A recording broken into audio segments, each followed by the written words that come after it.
All right, cool. Thanks. You guys may help me get laid right now. All right. Okay, so I wanted to do something that was really close to home for me.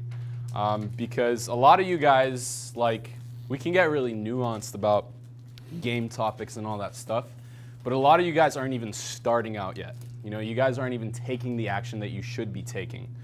You guys aren't going up to girls as much as you should be. You guys aren't going out as much as you should be.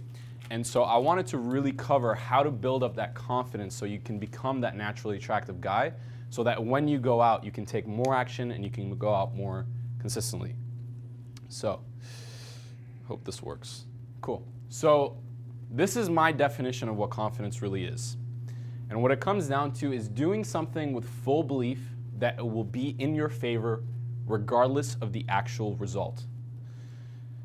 And so you see this with guys like Kobe Bryant, guys like Muhammad Ali, the greatest boxer in the world. If you actually look at some of his interviews in the past, he's super cocky. He's like, yes, I'm going to fucking win this fight. And he does it. Same with McGregor. He's like someone who does that. Same with Mayweather. Guys like Usain Bolt. And a lot of people in society see these guys as cocky or arrogant, but that's because most people don't have the confidence in themselves, so they want to push other people down. Now, for some, it's extremely easy, you know, because of their genes and also their nurturing and how they've been grown up. It's super easy for them to be confident. You see this with guys who are like naturals. They don't need game. They just go out, they talk to girls, they can easily get girls whenever they want. But for others, guys like me, guys like you guys, maybe because you're here, it's painful. It's not that it's hard, but it's actually painful. And so I want to show this picture of me about four or 5 years ago. Now, I wish I can go even farther back because I used to be extremely obese. I used to play like 12 plus hours of video games. And every day I would wake up just hating my life, just hating who I was, hating who I've become. And I really thought that that was my faith. I really thought that I can't be social. I went through a lot of, when I was growing up, I went through a lot of violence in my household. I saw my mom getting beat by my dad, my mom beating me, my sisters beating me. So it was just this household of complete violence, and I grew up extremely shy, to the point where I was actually scared of people. Now, if you had asked me 4 or 5 years ago whether I'd be standing here today, being able to speak in front of 30 people confidently and comfortably, I'd say fuck no, because it was just a few years ago when I remember my crush opened up the door for me, and I literally just stood there and I was like shaking, and I was just looking at her, and she's like, "Are you okay? Like, do you want to go?" And I realized there was something wrong with me. I realized that this is not okay.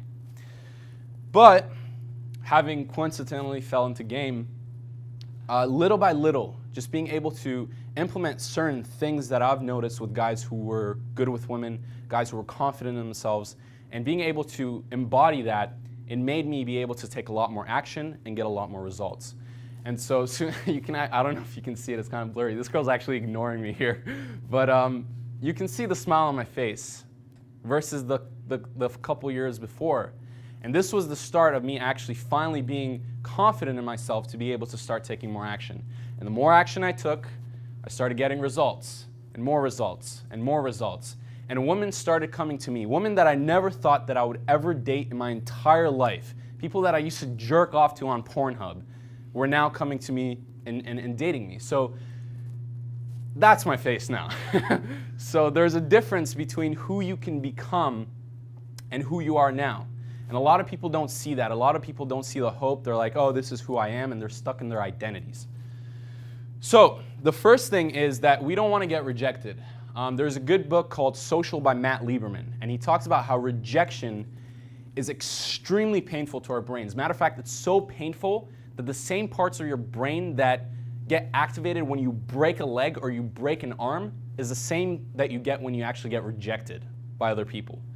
And in terms of our brain, this is another book by, I think it's Stephen Ledoux. It's called Anxious. And he talks about how we have a 7-to-1 fear to reward ratio.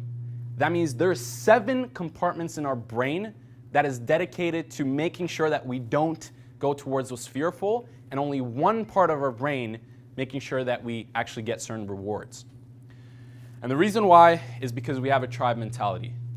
We were grown up in tribes. When you actually look back in terms of the psychology of our brains, in terms of how we were as humans, we were in tribes.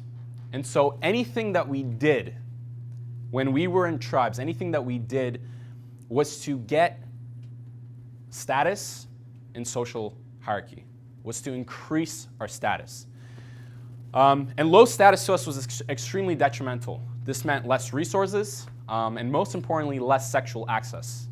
So not only would you have less food, not only would you have less, I don't know how tribes work, but not only would you have less clothes and all the other resources, but you would actually have less sexual access. And that meant that you wouldn't pass on your genes. But rejection from a tribe was the worst. Being rejected by people from your same tribe was so painful to us.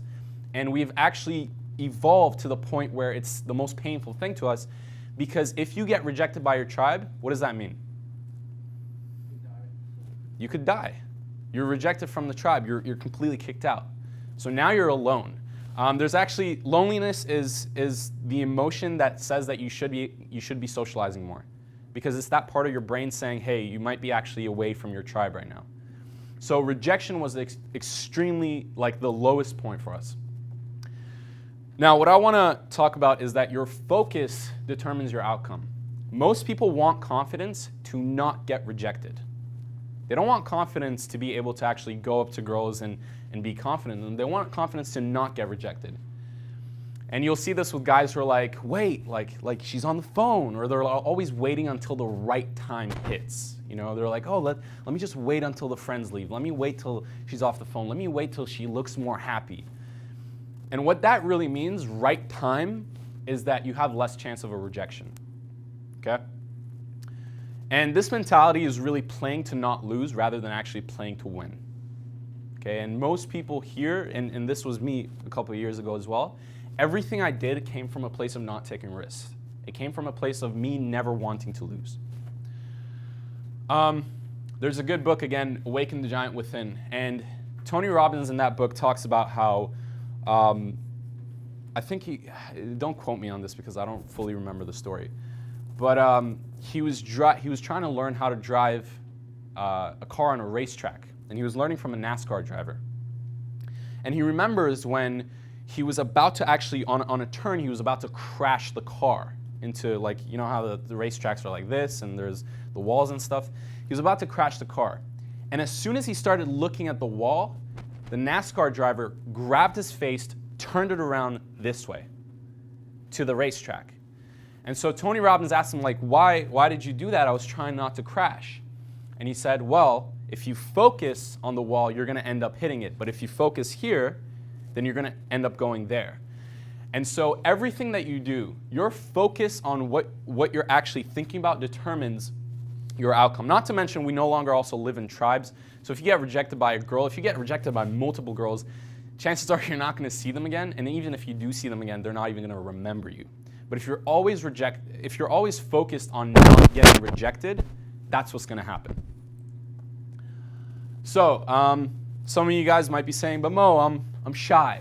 You know, I'm introverted. That's who I am. That's actually false. Again, in the book, what the fuck is that? Okay. In the book Social by Matt Lieberman, he talks about how we have two modes in our brain. We either have general cognition or social cognition. Now, what he found out is that when our general cognition was turned off, meaning that part where you're focusing on the computer, or you're doing an activity, or you're playing sports, or you're painting, whatever it may be, when our general cognition is turned off, our social cognition is always turned on. That means that our default state, in terms of how we are as humans, is to always be social. That's how we survive, that's how we're all here, that's how we're at the top of the food chain. And so all this stuff like I'm shy, I'm introverted, that's all a false identity that you've created for yourself. Same with people who say I'm left-brained, so I'm logical. That's not true. But the thing is, you'll still feel pressure when you're going out. You'll still feel pressure socially. So can I use this example when you were on my boot camp? So he was on my boot camp, when was it, like a week, 2 weeks ago? Okay, cool. And I remember the first night that we went out. The first night for me is like analysis night, so I actually see how this, like, what the pattern is in terms of the student. And as soon as we got into the venue, the first thing he did, he started scanning the environment, looking at the people around him, girls, guys. And basically what this means in terms of our brain is we're looking at everyone else as they're in another tribe. It's like, oh, these guys are having fun. Fuck, I wish I could be having fun. These girls are probably with those guys, or these girls are all together, so they don't want to talk to me. And so everything we do comes from this tribe mentality to not want to make a fool out of ourselves and to ruin our status. And most importantly, we don't see as other people on our team. We don't see that other people want us to win. We don't see other people actually wanting to actually talk with us. So here's the solution that I've found over the years from trial and error, also investing like thousands of dollars into my own education. Your references serve as proof to your brain. So if you go up to a girl and she tells you to fuck off, you know, you're gonna be like, okay, like maybe it was her. But let's say you talk to literally 10,000 girls and each of them tell you to fuck off. Your brain is automatically gonna go to a place where it says, girls don't like me. Although it could be a million other reasons, because of those references, they serve as proof to your brain to see it that way. So what I found out is, especially looking at like guys like Austin, guys who were just naturally good with women, like they didn't even know anything about pickup or game, but they got like laid with really hot girls, is every night or every day that they would go out, they would have these mini interactions and they would condense them into the shortest amount of time as possible. I actually have a friend who I met at like a Tai Lopez conference. This guy, like, anytime I bring up game, he's like, dude, don't even bring that shit up. It's fucking stupid to me. Because he understands this principle naturally. Like, we'll be out in a coffee shop and he'll just talk to people everywhere. Now, there's no pressure on him to perform. There's no pressure on him to have to continue the conversation or make sure that he never runs out of things to say. All he does is he's just friendly. He's giving good, positive energy to people. And that's the only criteria he has. So what can you guys do? For those of guys that are going out tonight or you guys are day gaming, whatever it is, let's say you're standing in line waiting to get into the club. Instead of just standing there and going like this and you're like, fuck, when am I going to get in? It's going to be 20 minutes, then I got to get in, and I got to get a drink, Look at the people around you. Talk to them. There's a guy beside you, yo, bro, nice shoes. There's a girl beside you, fuck, your purse is awesome. You have extremely nice hair. How's your night? Just little things that will actually turn on your social cognition and lower your general cognition. And Austin was talking about how game to him is like the most fun that you can possibly have. Austin is on another level. As you saw in that infield, like we go out within 3 seconds. I need more time. I need like 15, 20, 30 minutes. But in 3 seconds, Austin's like, it's a prank, bro. And he's just like fucking around. And he knows how, at this point, how to turn his social cognition on. So yeah, give good energy, be positive to people, give them compliments. And there's actually something in there's a cognitive bias in our brain called reciprocal altruism. It's called the reciprocity bias. So if you are to give someone positive, vibes, if I come up to you, I'm like, bro, nice shirt. Your brain, again, because of our tribe mentality, it's almost like you're obligated to give something positive back to that person. So you'll notice, actually, when you do this, when you go up to someone and you're like, yo, bro, nice shoes, they'll usually give you a compliment back, or they'll smile. And through this, you're gonna start feeling good. And this is like the ultimate self-amusement for me, because I don't like being like all over the place. Like Austin said, I like to be like super, super chill. But just being able to give that positive energy to people gives me positive energy, which allows me to be more social. And again, no pressure to perform, and this builds up your social cognition. So who knows what this is? Meditation. But what specific meditation thing is this that they're doing it in a group? Vipassana. So about, I think it was 2 years ago, and I'll actually write this down here. Where's the marker? Who knows a guy by the name of Valentino Cohen? Cool. Few people. So, great friend of mine, super, super grounded guy. And he told me, dude, you need to, he's done like 5 Vipassana retreats. By the way, this is completely free. It's 10 days retreat. They give you food, they give you a place to stay, everything. Yes? I'm actually going this September. You're going this September? That's what's up. Cool. First time. Cool, cool. Make sure you stay in there. It's worth it. So it's about like 10, 11 days, and you're meditating about upwards to 8 hours a day, at least a minimum of 3 hours. You're not allowed to talk to anyone. You're not allowed to even make eye contact. And you're eating about twice a day, and you wake up at 4 a.m. with a gong. And you walk to the meditation hall, you meditate, you have to walk all the way to get your breakfast. It's very like a primate way of living. And this thing alone completely changed the course of my life forever. It got me into a place of unreactivity. I was no longer judging situations.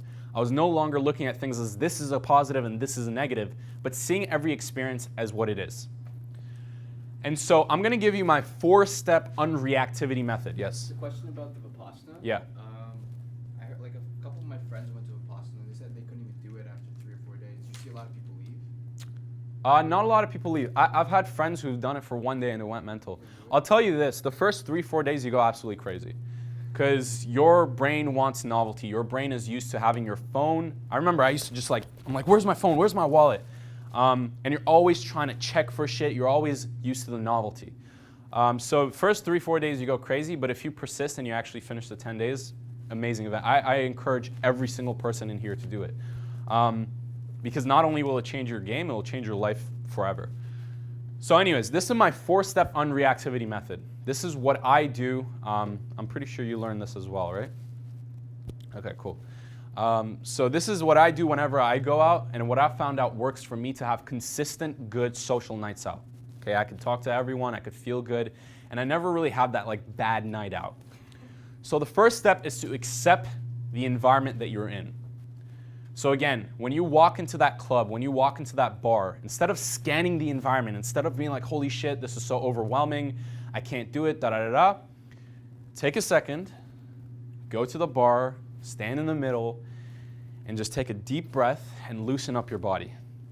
Okay? That's how you essentially come out of that reactivity of your own thoughts. Because that's what all it is. If you put, let's take one person who loves snakes, okay, and you put him into a room full of snakes.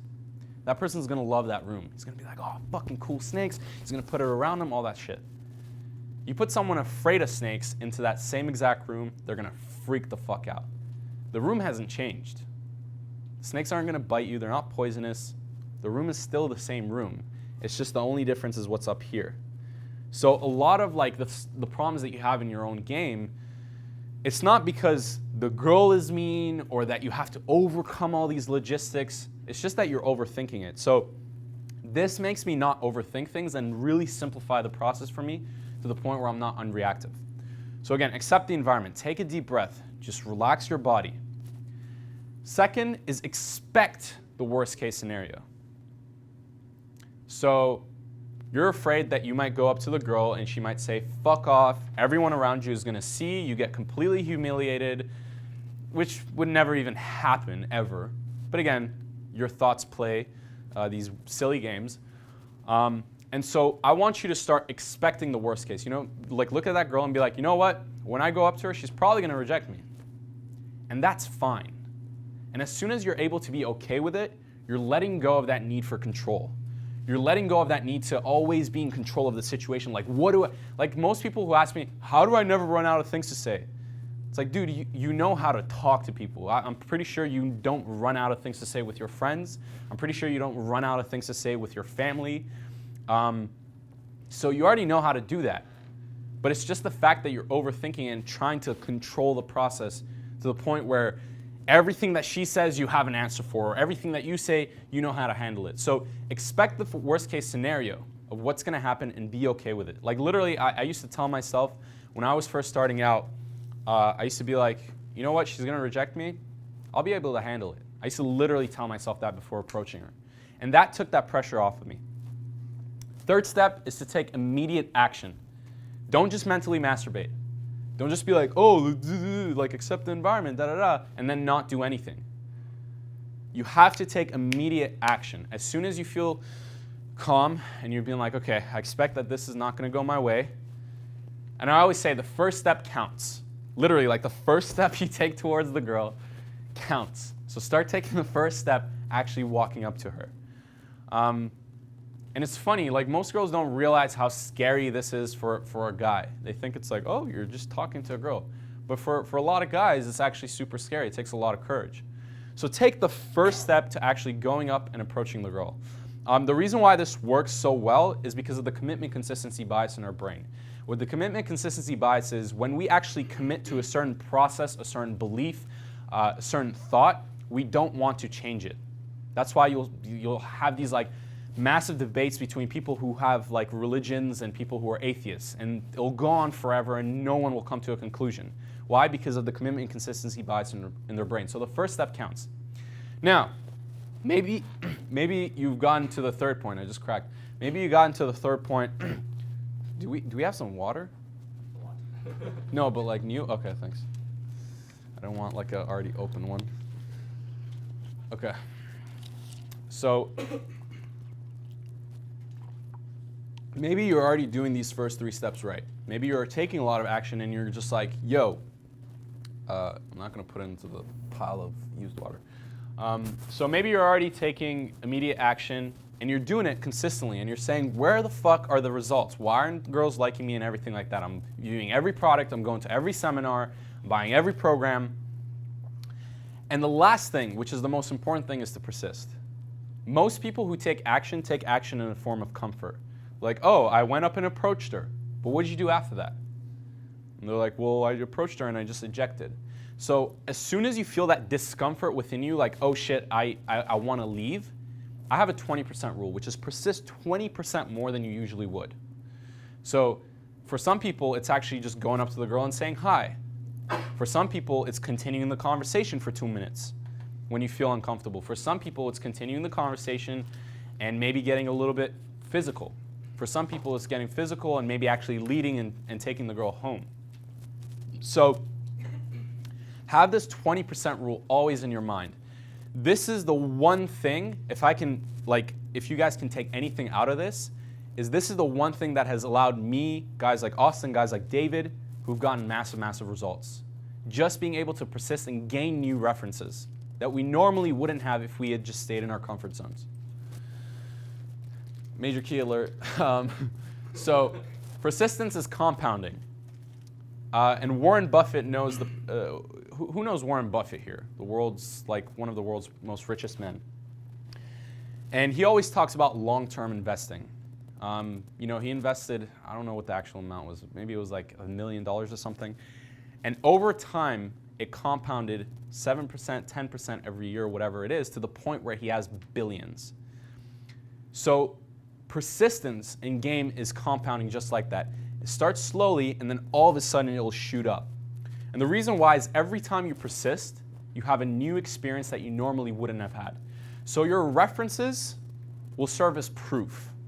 So let's say I go up to the girl and I'm like, hey, and immediately I want to eject myself. I'm like, this is fucking uncomfortable. But I continue the conversation for 2 minutes. Or I just sit in that awkwardness and I let it be. Then the next time I'm dealt with that, I'm going to be like, oh, I can continue for two more minutes. I can continue the conversation.